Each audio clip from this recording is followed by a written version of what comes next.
لحضرتك سؤال ممكن؟ هتساليني انا؟ يا ريت. عايزه تمارسي بالظبط. يلا. لا ما ينفعش ابقى قدام الاستاذ محمد صبحي يعني وما اسالوش. اتفضلي. في مشكله خالص ان انا وحضرتك وكل الناس الجميله اللي موجوده معانا في الاستوديو نعمل حمله صغيره توعيه للناس ان الشخص ذوي القدرات ده حد عادي جدا مش محتاج مننا اي حاجه زياده؟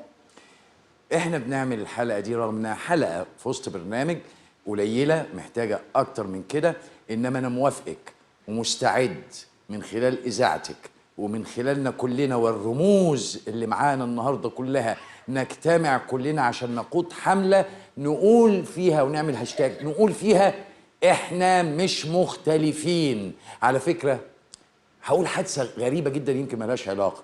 كنت مره بعرض الجوكر في اسكندريه وحبيت اكل سندوتش فول قبل العرض، فرحت عند اسمه محمد احمد حاجه كده في المنشيه، فلقيت واحده ست فاضله كده وقفت وقالت لي يا لهوي هو انت يا استاذ محمد بتاكل فول زينا؟